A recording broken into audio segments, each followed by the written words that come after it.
Hey everyone, in this video what we're going to do is we're going to look at ethical codes of conduct for engineers. And so we're going to finally see the juxtaposition of the stuff that we did with meta-ethics with some aspects from engineering. So before we get to the content of the code of ethics for engineers, let's talk about the very notion of a code of conduct to begin with. A code of conduct is a kind of creed or confession. Creeds and confessions actually have their origins in religious traditions, especially Christianity. Early on, the Christians would get together and say, here's what we believe. And so you have the Athanasian Creed, the Nicene Creed, the Apostles' Creed, and so on. There's creeds in other religions too. For example, there's the Shema in Judaism or the Shahada in Islam. Later, when Protestant divisions develop, various churches have their own confessions of faith. And what the practitioners do in these creeds and confessions is they get together and say, here's what we believe. In Latin, credo, I believe. And so it's a statement that says, here's what we believe. It might have some declarations about here's what we don't believe. And so codes of conduct actually come out of that tradition of saying, here's what we believe and here's what we do affirm. And so before we get to the modern code of conduct for engineers, which comes from 2007, let's actually take a look at the Engineers' Creed from 1954.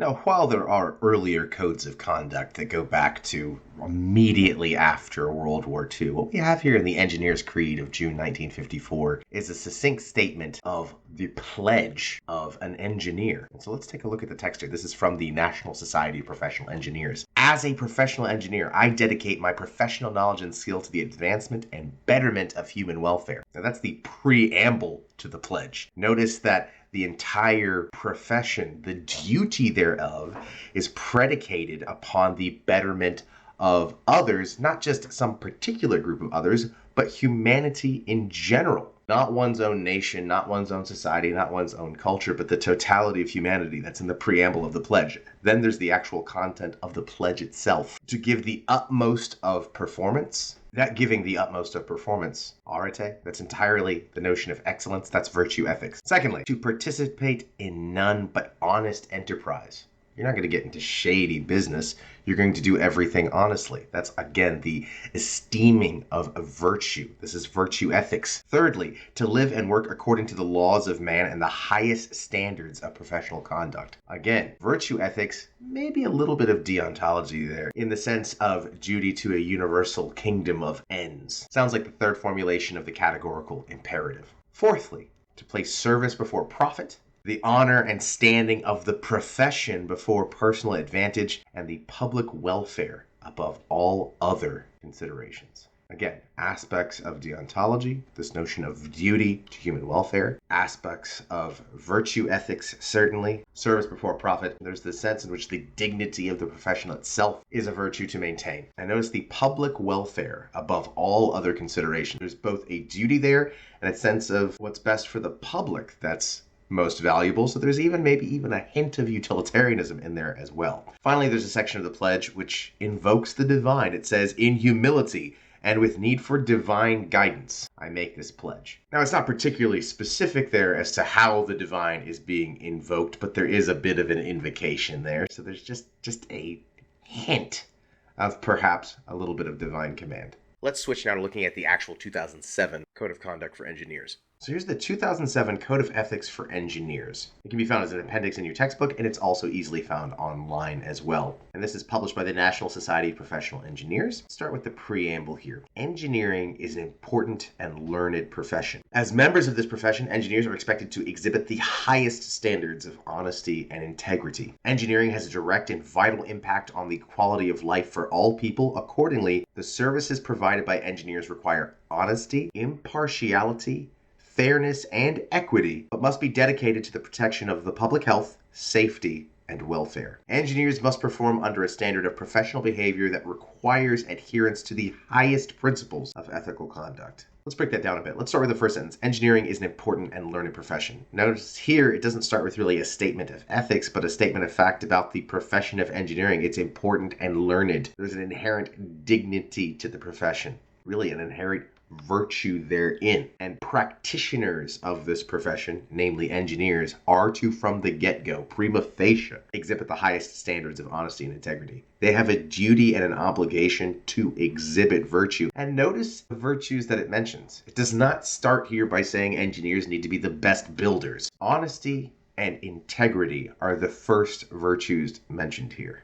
Honesty has to do with truth-telling. Integrity has to do with consistency in truth-telling. But it follows those two virtues with engineering has a direct and vital impact on the quality of life for all people. The effects of what engineers do affect everyone, directly or indirectly. And therefore it says, accordingly, as such, the services provided by engineers require honesty. Notice now, this is not a long paragraph, and we've already talked about honesty twice. Impartiality, fairness, and equity, and must be dedicated to the protection of the public health, safety, and welfare. Break that part down a little bit. We've already talked about honesty, but then there's this trifecta of impartiality, fairness, and equity. So we've got impartiality, not favoring one group over another. We've got the notion of fairness, which is that in our dealings with others, we'd treat people with that same impartiality and honesty. And then we've got the notion of equity, which is when we have issues that need to be made up for, we're able to rectify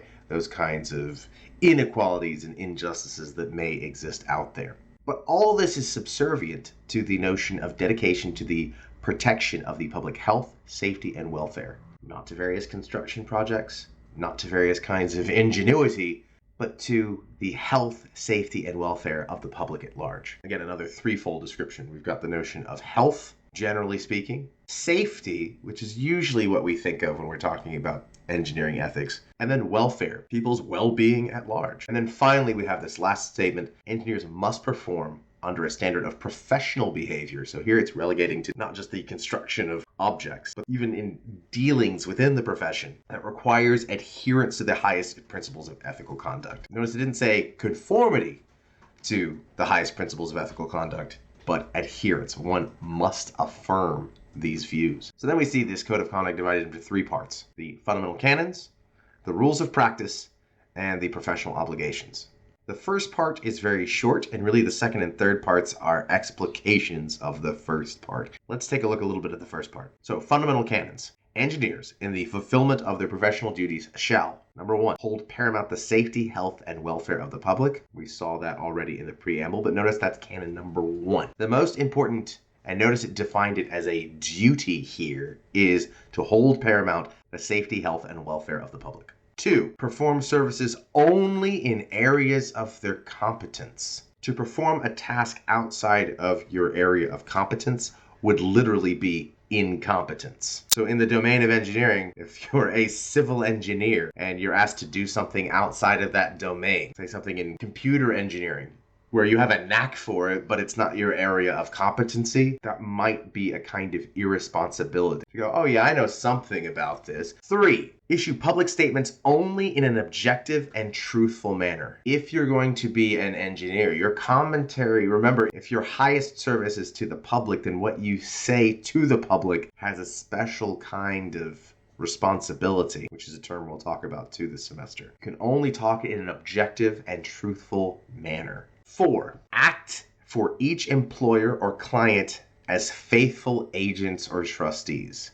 So once you're hired on for a task, you are bound by obligation, by duty, to that task insofar as it's in accordance with the principles that we've already established. 5, avoid deceptive acts. That was quite short, 3 words. But notice it didn't say don't lie. It said avoid deceptive acts. Not just saying things that are untrue, but doing things that are disingenuous and deceptive. 6, conduct themselves honorably, responsibly, ethically, and lawfully. So here we have a quadrivium, 4 things that need to be done. Conduct oneself honorably, virtue, responsibly, virtue, duty, ethically, in accordance with these principles, and lawfully, not to breach the law. And then it gives a reason. The sentence is not done. It says, so as to enhance the honor, reputation, and usefulness of the profession. One is to act honorably, responsibly, ethically, and lawfully so as not to besmirch the profession of engineering itself because of that inherent dignity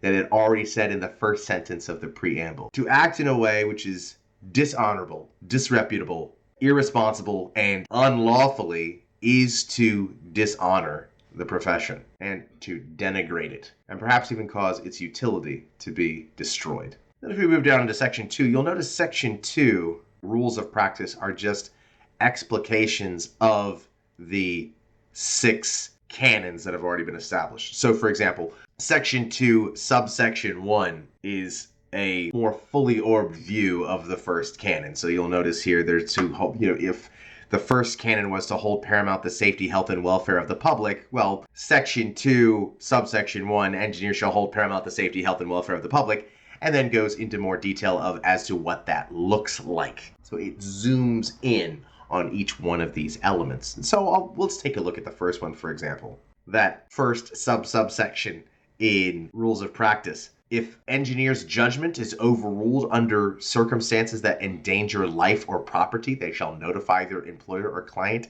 and such other authority as may be appropriate. So what does that mean? If there's an instance where an engineer has said we're going to do this, and then it turns out to be the case that such an endeavor would endanger life or property, they've got to tell their client, hey, we've got to, this is going on. There has to be a transparency there. It might be uncomfortable. This might mean we're going to get fired from the job, but that is one's responsibility, one's duty there. Notice also subsection E. Engineers shall not aid or abet the unlawful practice of engineering by a person or firm. If someone's doing something unethical, we're not going to be a part of it. Notice also there's subscription here to this code at large in subsection F. Engineers having knowledge of any alleged violation of this code shall report thereon to appropriate professional bodies and, when relevant, also to public authorities, and cooperate with proper authorities in furnishing such information or assistance as may be required. There's an obligation in-house to let the engineering authorities know, and then also an obligation to perhaps let public authorities know, whether that be governmental institutions or perhaps even law enforcement. So now let's take a little bit of a look at subsection 2. What does it look like when it says engineers shall perform services only in their areas of competence? Subsection A. Engineers shall undertake assignments only when qualified by education or experience in the specific technical fields involved. Don't go outside of what you know. That would be irresponsible and incompetent. And not just to perform a task. Notice it says here in subsection B, engineers shall not affix their signature to any plans or documents dealing with subject matter in which they lack competence, nor to any plan or document not prepared under their direction and control. Don't sign on to something that you don't know anything about, even if it's just your signature and you're not actually performing anything on the task. Don't just go, oh yeah, I approve of that thing I don't know anything about. Don't do that. The third canon, engineers shall issue public statements only in an objective and truthful manner. Let's look at subsection A. Engineers shall be objective and truthful in professional reports, statements, or testimony. They shall include all relevant and pertinent information in such reports, statements, or testimony which should bear the date indicating when it was current. Let's take a look at Section 2, Subsection 3. Engineers shall be objective and truthful in professional reports, statement, or testimony. They're to be truthful in the things that they do in accordance with their position. They're to be truthful in the things that they do for their job. They can express public technical opinions where they have the knowledge and competence to that effect. And notice this last one. Engineers shall issue no statements, criticism, or arguments on technical matters that are inspired or paid for by interested parties, unless they have prefaced their comments by explicitly identifying the interested parties on whose behalf they are speaking. So, in other words, there can't be a conflict of interest if you're being paid by a certain party to make certain kinds of statements. This happens a lot when it's engineers working for oil companies and there's some kind of oil spill going on. Oh, I'm here on behalf of BP or Exxon or Chevron or Shell or what have you, and that's not being stated that you work on their behalf. That's a problem. Subsection 4. Engineers shall act for each employer or client as faithful agents or trustees. If they've got conflicts of interest, they're to disclose that if it could influence or appear to influence their judgment or the quality of their services. Notice the second clause there of the subsection. Not to get paid by more than one party for the same project at once, unless that's disclosed to everyone. Subsection C. You're not to be bribable. Engineers shall not solicit or accept financial or other valuable consideration directly or indirectly from outside agents in connection with the work for which they are responsible. So when you're working on a project, you're pretty much duty bound to that project. Subsection 5. Engineers shall avoid deceptive acts. So, for example, look at subsection A here. They shall not falsify their qualifications, permit misrepresentation of their or their associates' qualifications. So you're not to go out of your way to say, oh no, I'm skilled in this area when in fact you are not. Nor will you take it if you've been somehow misrepresented in some way. Oh, you've got a PhD in this. Actually, no, I don't. That's not correct. You ensure that everything is represented correctly. Further, they shall not misrepresent or exaggerate their responsibility in or for the subject matter of prior assignments. Oh yeah, I was in charge of building that thing when you weren't. So even if there are brochures, for example, for the company or other kinds of presentations, that you bring to the table when looking at employment, you're not to misrepresent those either. Don't over-embellish your past assignments. Now notice this one, this last clause here, Sub-Subsection B of Section 5 in Part 2.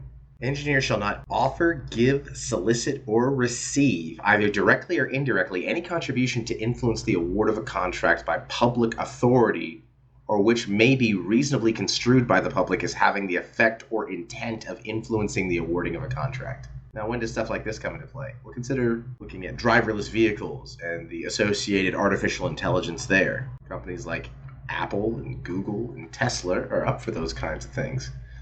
Do they get friendly with people in politics in order to acquire for themselves contracts? This says they're not supposed to do that. Further, they shall not offer any gift or any other valuable consideration in order to secure work.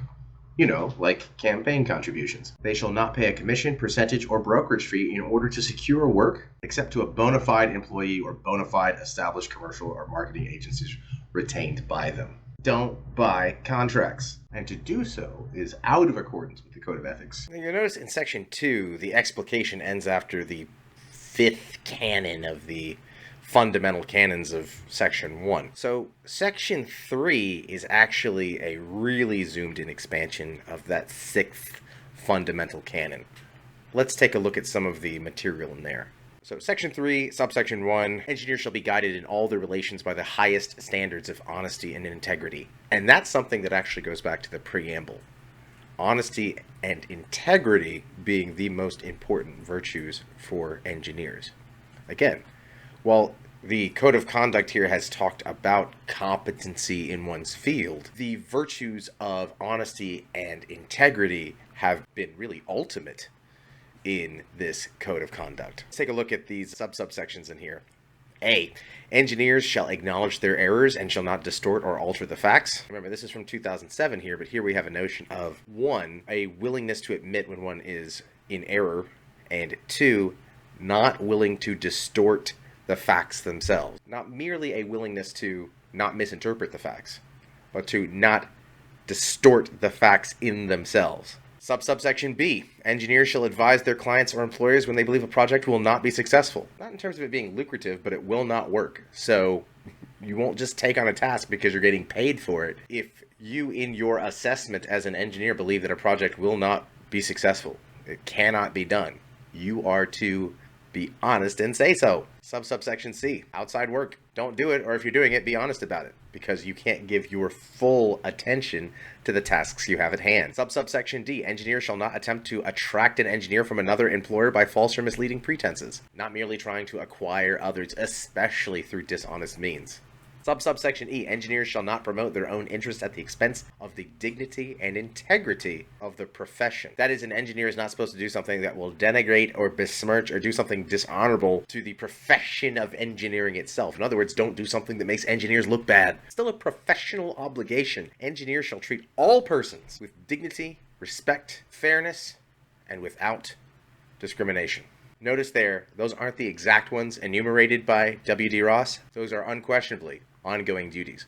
Little deontology in there. Now, after the notions of honesty and integrity, we move on to the second subsection of Section 3. Engineers shall at all times strive to serve the public interest. So, honesty and integrity are number 1. After that, public interest is number 2. Now, there's some things in here that reiterate some kinds of the parameters that we've seen before. We've got, for example, in subsection B, don't do things that are dishonest when it comes to coming up with plans. But look at some of the other things in here. Subsection A, engineers are encouraged to participate in civic affairs. Get out there.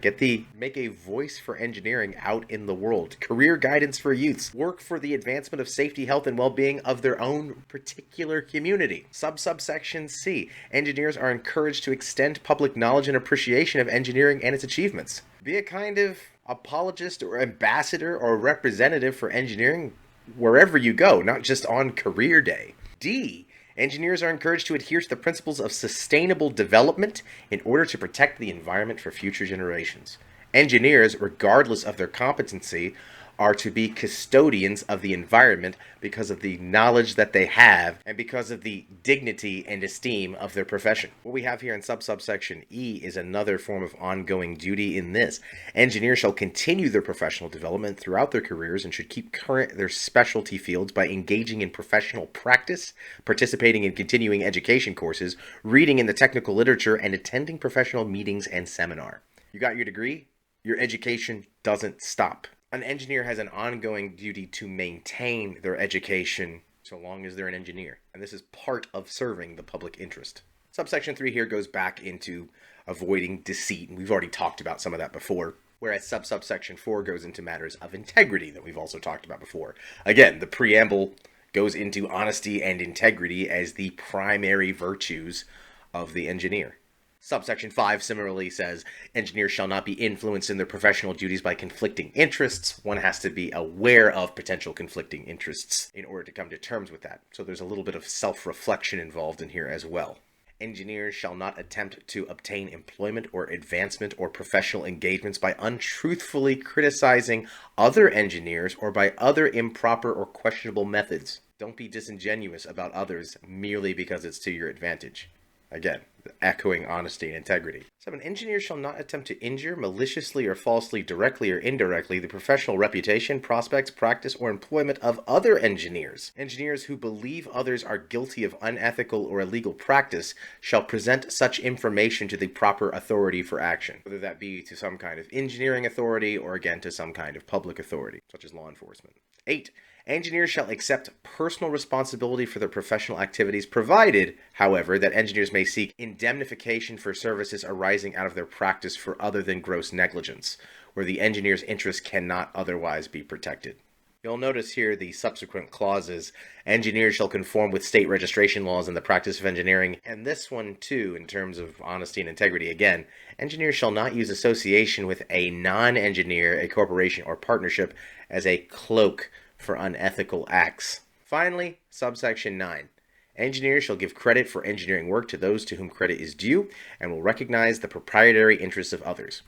Here, this is honesty and integrity when it comes to the notion of property. Someone's responsible for a design, you give them credit. You don't steal someone else's work. You ensure that all the proper copyrights and patents are in play and recognized. And you recognize that the property of employers is just that, the property of employers. So now, having looked at the 2007 Code of Conduct for Engineers, we can see there's elements of the various meta-ethical theories that we studied earlier therein. There's virtue ethics and bits of deontology and bits of utilitarianism. You'll notice the relativistic theories don't really see much in there. You don't see too much about subjectivism or cultural relativism or divine command. Albeit we did see an invocation in the Creed from 1954 saying, basically something to the effect of, with God's help, we'll be able to accomplish this. But it seems like virtue ethics and deontology were the most prominent theories hiding in that code of conduct. Even the other universalistic theories. Not a lot of egoism in there. Little bit of utilitarianism in there. Not so much natural law, maybe a little bit of rights ethics in terms of the protection of property, with notions of honesty and integrity. That is, you have a duty or obligation not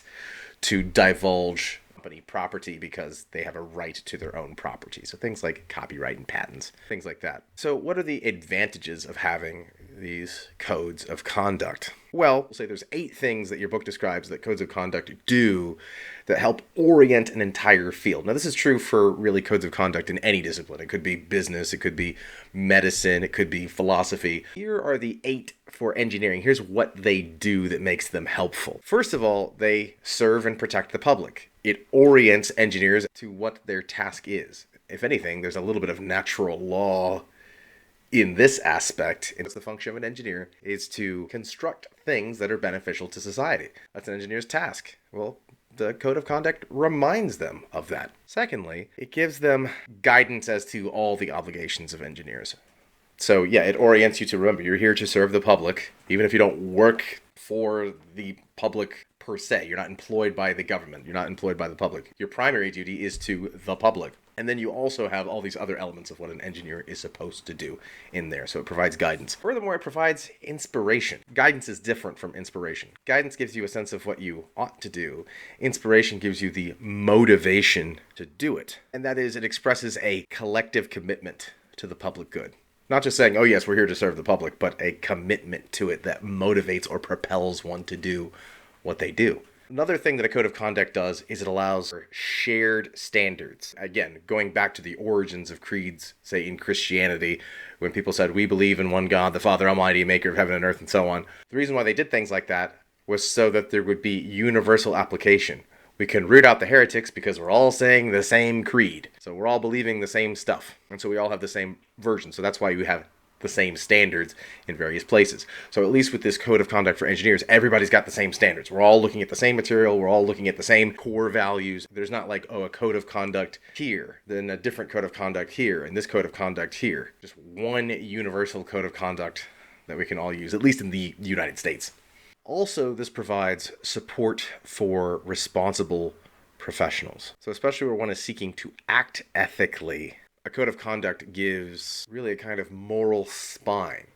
So if engineers need to do something like decertify an engineer who has done something unethical, this gives them the wherewithal to do that. By what authority do you have to defrock me of my engineering degrees or status? We can do that because the code of conduct gives us that authority. Also, it allows for education and mutual understanding. So we're talking about it right now. That's exactly its function, is to be able to be discussed, disseminated, and frankly pondered, especially with application to things going on in the real world. What does this mean for what happened in this incident? How ought we respond if we find ourselves in this particular kind of situation?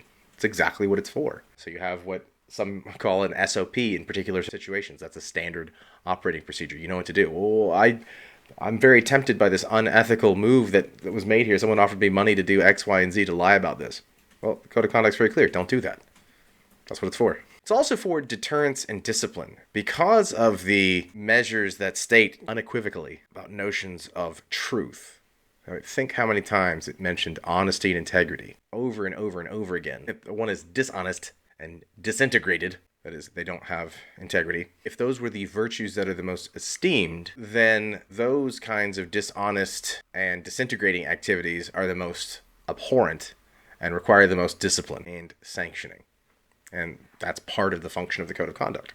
Finally, codes of conduct are there to contribute to the professional's image. Notice this is not something that's private. This code of conduct is something that's accessible to everyone. You may not have known about it, but it's out there. And here's engineers saying, here's what we stand for. And this is what you can expect from us. And there should be the underlying assumption that if someone violates this trust, then it shall be remedied in accordance with appropriate justice.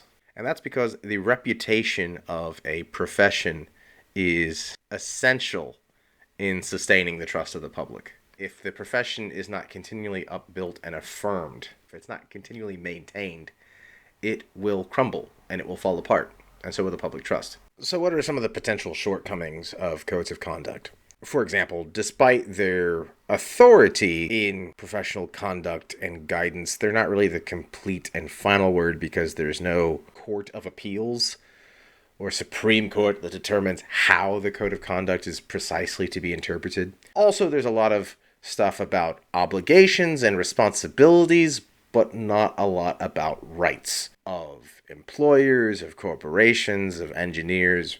Yes, there's some stuff on notions of property when it comes to the employer, but that's been some of the confusion when it comes to the code of conduct. Also, there may be perceived conflicts within the code of conduct itself. For example, there's all this stuff about honesty and integrity, but at the same time, there's content that talks about how the profession of engineering is to be held in high esteem and above reproach. So what happens when there's something that comes out that might make engineers and engineering look bad? Are you honest about it with the public, even though it might cause some kind of damage about how engineers are perceived? Or do you squelch that from becoming public, becoming dishonest in the process, but now at least nobody knows about it? And that's part of that intent versus consequence conflict that we discussed when we were talking about meta-ethical theories originally. And I think we can say, because the code of conduct goes out of its way to stress honesty and integrity so much, we can reasonably conclude that honesty should hold sway here. But nevertheless, we can see there is an implicit potential conflict between the responsibility of being honest versus the responsibility